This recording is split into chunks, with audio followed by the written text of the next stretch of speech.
Well, joining us to further expand on that story, we have Mr. Samahdi Torabi, Director of Risalat Strategic Studies Institute, and also the host of Press TV's Insight program, who's joining us on the line from the Iranian capital, Tehran. Also, we have John Bosnitch, journalist, activist, and political analyst, who's with us from Belgrade. Gentlemen, welcome to the program. Let's start off with Mr. Samahdi Torabi on the line with us from Tehran. Mr. Torabi, Iran is emerging as a power and developing a full range of combat, reconnaissance, and surveillance drones. I want to get your perspective on the importance of that and where all this fits in Iran's doctrine of deterrence. Thank you, Badia. Well, the important point to remember about this is that every country has a particular model for developing its military capabilities. And Iran, given its experiences during the war, was able to develop a very capable military in all branches with the least amount of budget and money that is necessary to do that.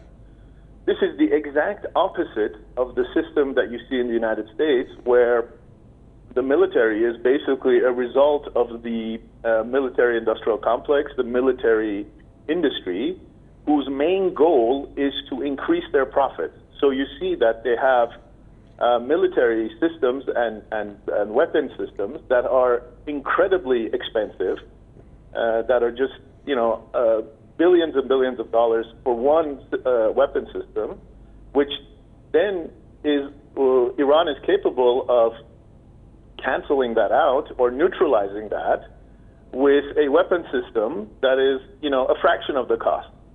So this is really the significance of what Iran is doing, is that it is completely approaching the problem from a different angle, and this allows it that if there were to be a war, to sustain the effort as it did for 8 years during the imposed war in the 1980s, it is capable of sustaining a long-term defense and deterrence with the minimum amount of cost versus an enemy that is going to be quickly running out of money if it wants to continue for a long war. John Bosnitch, what does Iran's growing military capability mean for the security of the entire region? It's a very clear message to the United States and to President Biden in particular to stay hands off of Iran.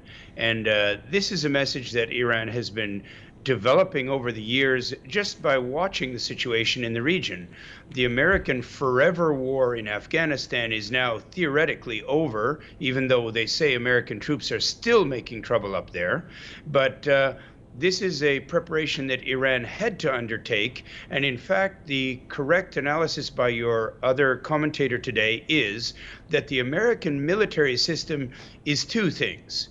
It is a defensive system and an aggressive system. It's a military system, but it is primarily a money-making system because their interest of the military-industrial complex is to make profit. And therefore, they develop systems that may not be functional, such as their F-35 fighter aircraft, in many ways has failures built into it. But they do that to make profit for themselves personally in advance of the interests of the American people, and certainly with no relevance to the needs of the American government or of the American empire. It's just make money, and that's all. Mr. Torabi, all of Iran's drones are developed domestically by relying solely on indigenous technology and expertise. How significant is that, in your opinion, especially given the diverse sanctions limiting the country's access to resources? Well, it's very important. I mean, this is the bottom line. Again, I refer everybody to the experience that we had during the war in the 80s, which is, as famously everybody knows, we were sanctioned, completely. We weren't even allowed to bring in barbed wire. So what ended up happening is this new republic, this new state that was taking shape, had to begin to do everything itself, contrary to the way it was before the revolution, where basically the regime of the Shah was very similar to what you see with Saudi Arabia, which is a dairy cow that was milked milked by the Americans in order to, pay for the weapons industry in the U.S. As your other guests very correctly pointed out, the entire system in the U.S. is a large government subsidy program for the military industry, and this goes back to World War II and and the Great Depression, which is the American elites realizing that you cannot have a thing called the free market running a society, because it ends up in a Great Depression as we had in the 30s. So the reality is that every country needs to have a large government sector that drives the industry and drives the technological advancement. There's no such thing as the free market, or some great entrepreneur coming up with some great idea. If you look at even the people today, people like Elon Musk, which are lionized in the West, they're basically people who are getting subsidies from the government to develop projects which have a profit margin of over 10, 15, 20 years, which no private investor would ever invest into. So the American elites know this. They've known this since World War II. And when the Cold War ended, they needed to continue this subsidy program to maintain their economy and their technology. And they created a thing called the Global War on Terror. As your other guest was pointing out, if you look at the trillions, not billions, the trillions of dollars that have been spent in the last 20, 25 years, the result of it is, yes, you have a very wealthy, super wealthy elite in the U.S., but the entire country is bankrupt. So when we talk about war, it's not simply about this weapon or that weapon. Conducting war is an entire social process. It involves the entire society, and it needs to be done in a way that's sustainable. This is the whole point of why you see Iran developing its own indigenous weapon systems, because they are weapon systems like the drones, that are very low cost but very highly effective. You don't have pilots that could get killed if they are shot down.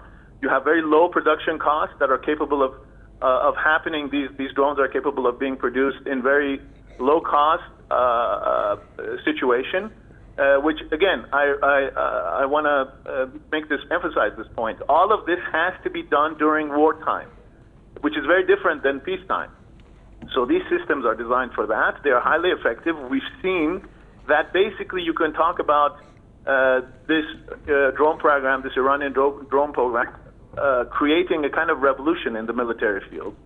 All these other systems of the U.S. and its allies are being neutralized, and the entire, not only military, but the political calculations of the other side are being turned upside down, because they know they cannot sustain a war against Iran, and Iran is capable of inflicting very significant strategic damage to them at a very low cost. And so it's not only a military issue, in other words, it's not only the fact that it is militarily effective, but it's also politically very significant that Iran has these systems, and the enemies seem to be using systems that are kind of anachronistic and outdated. Again, based on because they have to support a industry that's dependent on the budget from the public purse in the U.S. to maintain its profits. And one last question for Mr. Bosnitch. Iranian military officials say that several countries are looking to obtain Iran's defense industry achievements. Please share with us your thoughts about Iran's military cooperation with a growing list of countries, from China and Russia to its neighboring states. Well, I think this is a very important factor here. The exchange of technologies that are designed in this defensive manner is an essential speeding up of the defense capabilities of Iran. And so the sharing of defense policies and technologies with Russia and China makes Iran stronger, and it also makes sure that Iran would not be stuck in a fight by itself. And I think that this is a critical aspect of the whole development of a defense system, that you have a collective defense against basically an out-of-control global bully called America. All right, thanks a lot, gentlemen. John Bosnitch joining us from Belgrade, and thanks to Salmati Torabi, who's speaking to us on the line from the Iranian capital, Tehran.